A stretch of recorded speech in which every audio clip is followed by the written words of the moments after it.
Welcome to the second webinar in our fall series here at Eloquent Systems. My name is Maria Robinson and I'm an archival consultant. This time we're going to be talking about digital images. There have been a lot of upgrades recently with what you can do with images in the system, especially on the public search side. The basics include attaching, displaying, and tagging. These can make your site more attractive and interactive.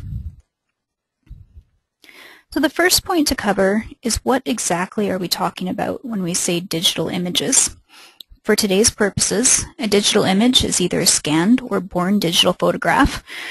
The image could be the resource itself that you're describing, a reference copy, or an image of the resource. For example, a daguerreotype versus a photo of an artifact in your collection. The next step is entering these resources into the system and attaching the digital image file or files. You can enter them on the single entry web forms or the spreadsheet web forms. And you can also attach images at any level in the system. It could be at the item or the artifact level. You can attach images to books or journals, or even at the collection level. For example, you might be entering an item level description of a photograph. In this case, you'd probably only be attaching the photograph itself. But you could also be entering an item level description of an artifact, in which case you might be attaching multiple photographs of that artifact, but from different angles. You could also be entering a file made up of several photographs. If you don't wish to create an item level description for each and every one of those photographs, you can simply attach a whole load of them at the file level. But perhaps you want to include a photograph at the collection level, at the highest level, to represent the person or the organization whose records are being described. You can also include photographs on authority files, or really anywhere. On the single entry form, you fill out all the usual fields, like title and date. And then in the attached content section, this is where you're going to upload your image file. You can browse for them one at a time using the Browse button, or use the Multiple button to upload all of your images at once. The file name will get populated, and you'll be left to enter the image label, or the caption, that will appear with the image. If you're only attaching one image, the record title is probably the same as that of the image, so it's not necessary to retype it here. But if you're attaching multiple images, you have the opportunity to give each one of them an identifying label. Like in this example here, the file name is Hart House, but the two images are showing different parts of the building, and this gives you the opportunity to identify those for your patrons. You'll also notice that there's an image icon next to each file name. You can click on this to preview the image that you just uploaded to confirm that you've got the right one. The attached documents section below is for other digital files, like Word or PDF documents or audio or video clips. Both types of files, meaning those that you have uploaded to the attached images section as well as the attached documents section, will of course be accessible to your users on the public side. But if you want the thumbnail and the tagging capabilities that we're going to talk about later, then you need to attach a JPEG file in the attached images section.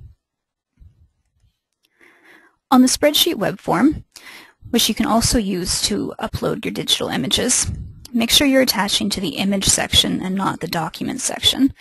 This particular screenshot is for an image entry form, so it's not really a problem. But this form is great because it allows you to add multiple images at the same time, but only one image per record. Every row in the spreadsheet represents a single record, and you'll see that each row only has a single image field. So when you click on multiple, what you're doing is uploading multiple images for multiple records. Or sorry, rather one image for multiple records each. So not multiple images for a single record. You can also use the Browse button here to upload a single image at a time, but multiple is really useful if all of the images reside in the same folder on your computer. You then get to fill in things like title, dates, and image label, or caption, for each of these images. Again, caption isn't really necessary if you're only having the one image for each file, but it's there if you need it. Sometimes you might want to add more detailed description. And again, you can preview the uploaded images by clicking on the image icon next to the file name field. The other thing I want to note here is that you only need to upload a single high-resolution file for each image. Eloquent software will take care of creating low-res thumbnails for you.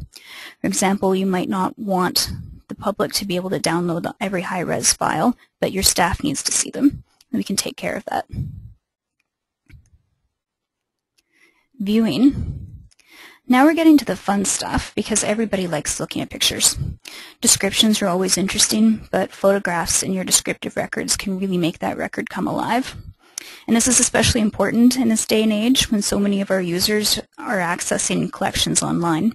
They're not in your reading room or in the exhibit hall, and they're not in the back storage room for that matter either, and therefore they're not able to see these photographs or artifacts or books or whatever resources you have. But by attaching images to your Eloquent records, you can make your collections truly available 24/7. So via that public search interface, your users have a few different ways of accessing images. If there are images in your system, any old search, they will show up in your search results. If you have a photographs only checkbox at the top of the screen next to the search field, this will narrow your search to that media type only with one easy click. If you don't have this checkbox and you'd like it, we can definitely arrange that for you. So now that you have search results, the results that have digital images attached to them will have a camera icon. One camera icon for one image, two camera icons for multiple images. If you click on this icon, you'll be taken straight to that image, and it opens up in what we call a lightbox viewer. If you click on a two-camera icon, the whole set of images will open in the viewer, and you can click through them using the forwards and backwards arrows. The X will exit out of the viewer and take you back to the search results.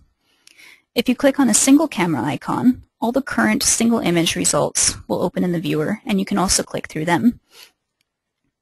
In the lightbox viewer, you're going to see a few different things. One is the title, in this case, Buildings Part 1. Then you see the caption immediately below it, or the image label that we discussed before.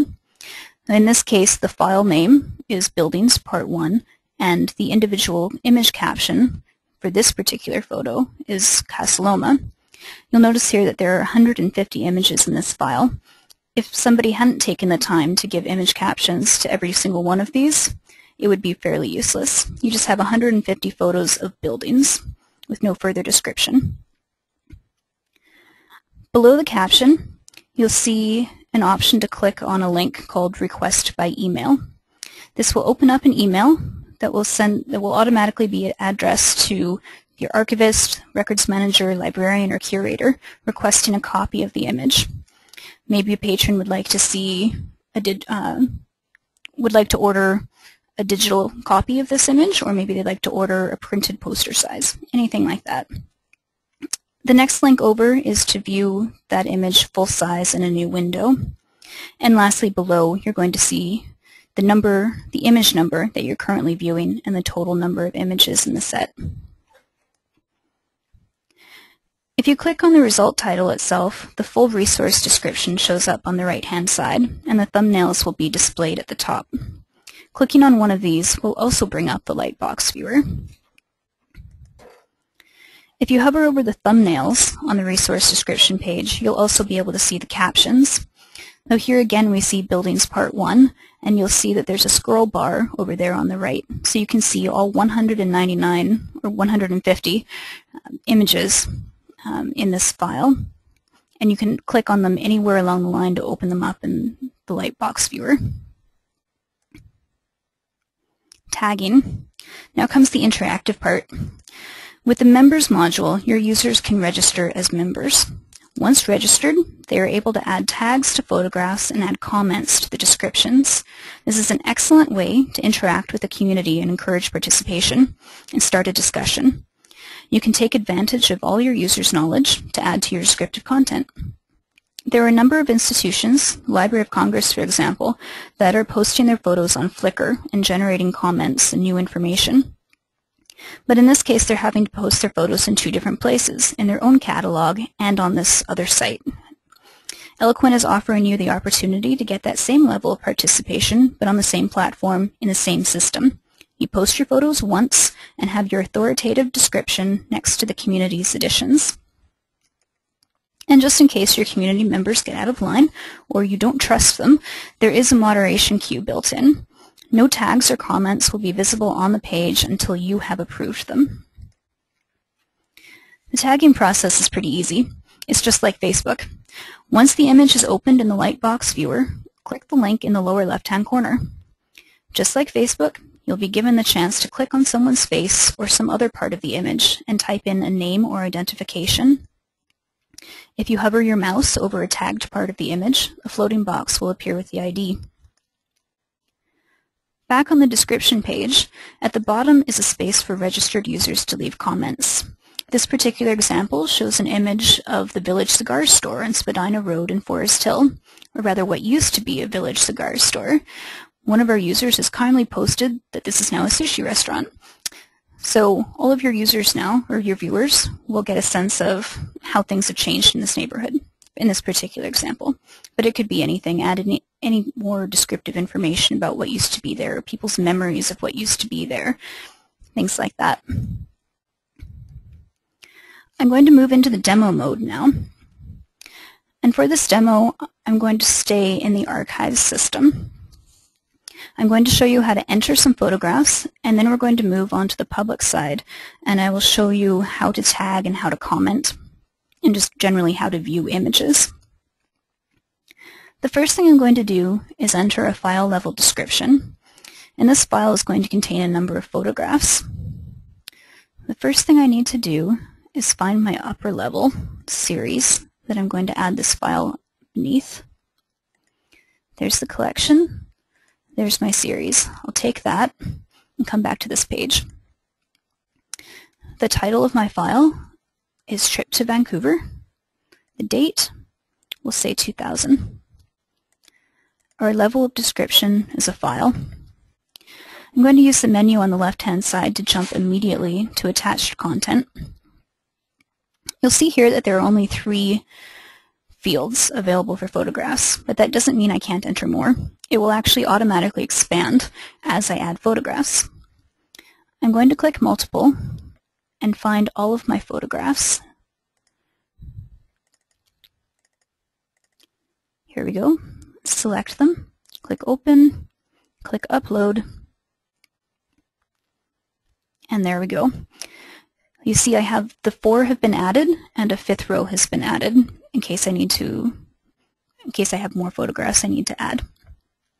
So here I can click on that image icon and get a preview of the image.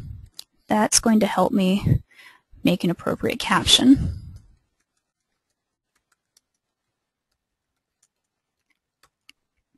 I can do that all the way down, and when I'm done, I'm going to click Save. It's important to click Save to save this record, because otherwise the images aren't actually saved into the system. Just because I have uploaded them to this page doesn't mean they've been saved in. They're just sitting in a waiting, sort of a holding area until I click Save. So remember to do that. Next thing I'm going to do is enter a series of image items. Again, I need to find that upper level series.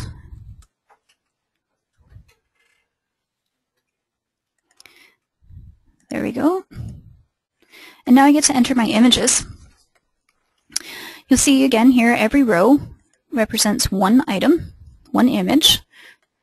I could click Browse to find each image individually, but in this case all of my images are sitting in the same folder. So I'm going to click Multiple and bring them up. Here we go.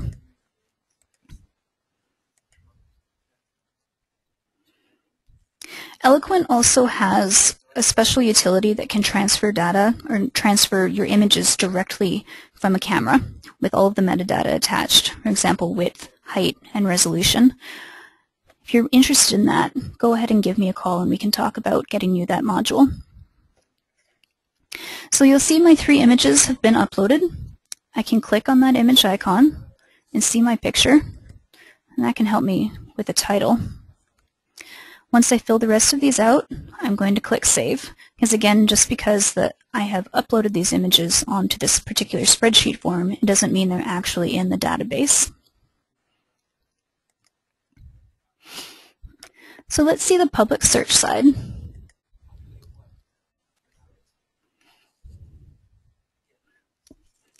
The first thing I'm going to do is just a general search. And let's see what we get. This particular collection has a number of series consisting of huge numbers of photographs. The first one we're going to look at is Buildings Part 3. You'll notice that all of these have two camera icons. That means that all of these have multiple images attached to them. When I click on the double icon, the double camera icon, I get the Lightbox viewer. You can see here I have 199 images that I can flip through. Forwards, backwards. I can also click on View Full Window and get a larger, higher resolution version. And I can also click on Request by Email, which will open up my email application and generate an email with all of the appropriate information about this photograph to send to the archivist. So I can request a copy of it.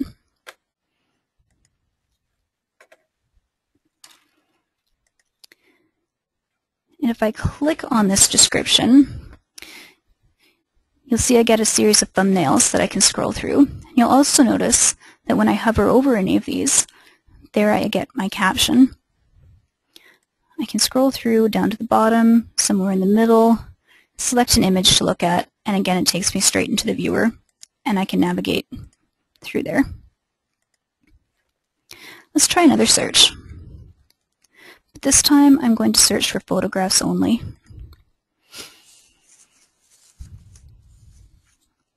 You'll see each of these results only have one camera icon. So if I click on that single camera icon, in my Lightbox viewer, I'm going to see each of those, all of my results showing up in here, and I can flip through those.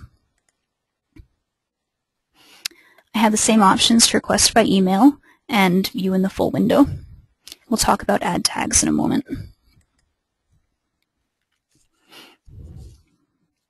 So I said earlier, to be able to tag and leave comments, you need to be a registered member. And over here is where I'm going to log in.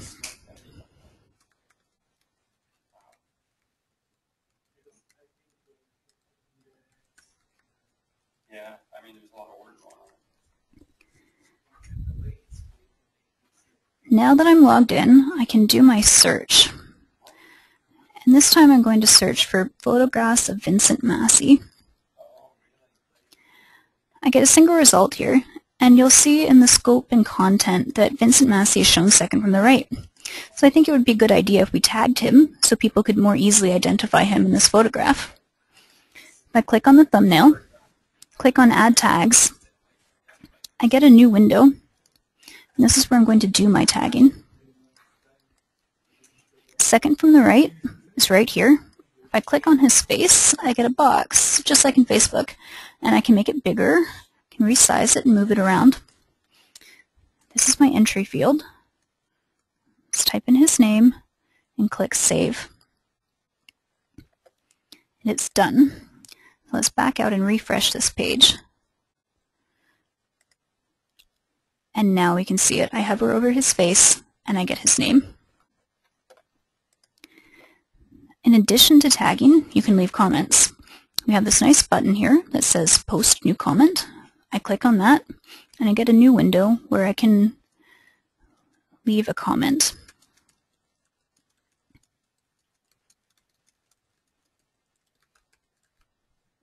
I click Save and refresh that screen, and there's my comment.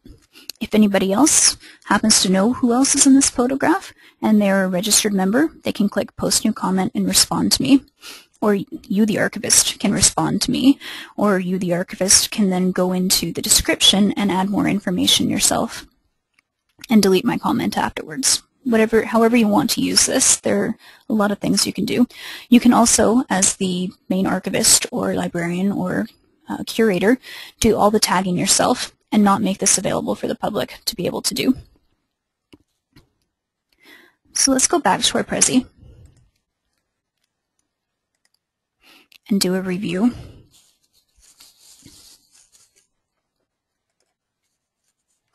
Entering data. Remember, you can get things in using either the single entry web form or the spreadsheet web form, and where you can attach images to pretty much any record in the system at any level, any type. If you use the single entry web form, you can attach multiple images to a single record, and don't forget the caption. And if you're using the spreadsheet web form, you can only do one image per record, and it gives you the skeleton data you can enter. To view photographs, you can access them through the public search side. You have several options in here. To pull back photographs, you can use the checkbox to return only photographs in your search. Once you have search results, you can click the camera icon next to the result to view the photographs, or you can click on the thumbnail on the actual resource description page. Tagging was pretty easy, and with the new members module, registered users can now help you identify people and places and images, or you, the archivist, can identify the people and places and make it more easily available for your users to see. So your users, or you, can click on the photograph to add tags and then hover over any part on that image to see the identification. And your users can also leave comments on the descriptions. If you have any questions on what you've seen today, on any of these ways that I've shown you to liven up your catalog and make your materials more accessible than before and more visually pleasing, please drop me a line or anybody else in the office at any time. Thank you very much for your time today.